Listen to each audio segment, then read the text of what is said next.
उत्तर प्रदेश में राजनीति में जब बड़े नामों की चर्चा होती है तो उनमें एक नाम बार बार सामने आता है, आजम खान। कभी समाजवादी पार्टी का सशक्त चेहरा, रामपुर की सियासत का पर्याय और विधान भवन में अपनी जोरदार आवाज से सत्ता पक्ष को असहज करने वाले आजम खान आज एक अलग मोड़ पर खड़े हैं। करीब 2 साल बाद जब वे सीतापुर जेल से बाहर निकले तो राजनीति से लेकर उनकी निजी संपत्तियों तक हर पहलू एक बार फिर सुर्खियों में आ गया। रामपुर की गलियों से उठकर लखनऊ और दिल्ली की राजनीति में अपनी अलग पहचान बनाने वाले आजम खान ने लंबे समय तक सत्ता और सियासत के हर रंग देखे हैं। वे रामपुर से 10 बार विधायक चुने गए, मंत्री बने, संसद पहुंचे और कई दशकों तक विरोधियों के लिए एक बड़ा सिरदर्द भी साबित हुए। लेकिन वक्त बदलता है और वही वक्त आजम को सीतापुर जेल तक भी ले आया। साल 2022 का विधानसभा चुनाव आजम खान के राजनीतिक जीवन का एक अहम पड़ाव साबित हुआ। जेल में रहते हुए उन्होंने रामपुर से ही नामांकन दाखिल किया। उस दौरान अदालत और जनता के सामने जो एफिडेविट पेश किया गया उसने ये साफ कर दिया कि आजम की संपत्ति कितनी और किस रूप में है। एफिडेविट की माने तो उस वक्त आजम खान के पास नकद केवल 12,350 रुपए थे, जबकि उनकी पत्नी तंजीन फातिमा के पास 23,100 रुपए नकदी थी। ये आंकड़े बतौर बड़े नेता चौंकाते हैं, लेकिन बैंक खातों में रकम कई ज्यादा है।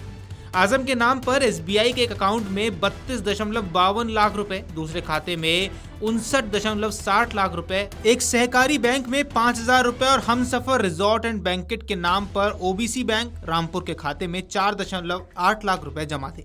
यानी कुल मिलाकर बैंक बैलेंस में ही करोड़ों रुपए दर्ज थे।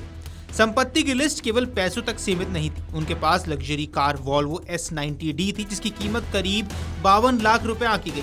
पत्नी के नाम पर एक क्वालिस गाड़ी दर्ज थी। तंजीन फातिमा के पास 8 लाख रुपए कीमत के गहने भी दर्ज किए गए। इतना ही नहीं, एफिडेविट में हथियारों का भी जिक्र किया गया था। आजम के पास एक रिवॉल्वर और 30 बोर की राइफल, जबकि पत्नी के नाम पर भी एक रिवॉल्वर दर्ज की गई है। इनकी कुल कीमत करीब 80,000 रुपए बताई गई। आजम खान और उनकी पत्नी के पास जमीन जायदाद भी अच्छी खासी थी। इसमें 64 लाख रुपए कीमत की कृषि भूमि, 16 लाख की गैर कृषि भूमि, 2 करोड़ रुपए कीमत की एक व्यवसायिक इमारत और 46 लाख का एक आवासीय भवन शामिल है। साफ है कि रामपुर और आसपास के इलाकों में आजम की पकड़ सिर्फ राजनीतिक तक सीमित नहीं थी, बल्कि जमीन और इमारतों में भी उन्होंने अपनी मौजूदगी दर्ज कराई हुई थी। आइए ऐसे में एफिडेविट पर एक बार नजर डाल लेते हैं, क्योंकि एफिडेविट में आजम खान की आय का ब्यौरा साफ साफ दर्ज था। 2016-17 में उनकी आय 16,27,930 रुपए थी। 2017-18 में ये घटकर 5,76,950 रुपए रह गई। 2018-19 में आय 5,80,190 रुपए दर्ज की गई। 2019-20 में और भी कम होकर 3,79,250 रुपए रह गई। वहीं 2020-21 में आय फिर थोड़ी बढ़ी और 10,12,730 रुपए हो गई। अब ये आंकड़े दिखाते हैं ये एक बड़े राजनीतिक कद के बावजूद उनकी आय में उतार चढ़ाव लगातार बना रहा। हालांकि संपत्ति और चुनावी बयान सिर्फ आजम खान की पूरी कहानी नहीं कहते। उनकी राजनीतिक यात्रा में कई ऐसे अध्याय हैं जहां उन्होंने सत्ता से टकराने का जोखिम उठाया। वर्ष 2019 में रामपुर जिले के मिलक कोतवाली क्षेत्र के खटा नगरिया गांव में एक सभा को संबोधित करते हुए उन्होंने ऐसा भाषण दिया जिसे अदालत ने नफरत फैलाने वाला करार दिया। इस मामले में उन्हें 3 साल की कैद की सजा सुनाई गई। सजा के बाद वे न केवल जेल गए बल्कि उत्तर प्रदेश विधानसभा की सदस्यता से अयोग्य भी घोषित कर दिए गए।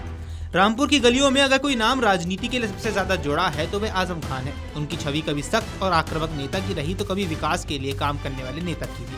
उनकी आवाज अक्सर सदन में गूंजती थी, कभी तंज के साथ तो कभी तल्खी के साथ। लेकिन आज की हकीकत यह है कि लंबे समय तक सत्ता की कुर्सी के करीब रहने वाले आजम अब अदालतों के चक्कर और जेल की सजा के बीच संघर्ष करते हुए नजर आ रहे हैं। सीतापुर जेल से बाहर आने के बाद ये सवाल बार बार उठ रहा है कि क्या आजम खान फिर से वही राजनीतिक हैसियत हासिल कर पाएंगे जो कभी रामपुर से लेकर लखनऊ तक उनकी पहचान हुआ करती थी। क्या समाजवादी पार्टी में उनकी वही पकड़ बरकरार है या अब समय और परिस्थितियां उन्हें पीछे छोड़ चुकी है। हालांकि ये अब साफ है कि आजम खान का नाम अब भी सुर्खियों में है। उनकी रिहाई से रामपुर की राजनीति में नई हलचल मची है। समर्थकों को उम्मीद जागी है, लेकिन भविष्य किस ओर जाएगा ये अभी भी अनिश्चित है। वीडियो डेस्क अमरउजाला.com। अगर आप ये वीडियो YouTube पर देख रहे हैं तो हमारे चैनल को सब्सक्राइब कर बेल आइकन दबाएं और Facebook पर देख रहे हैं तो हमारे पेज को लाइक करें।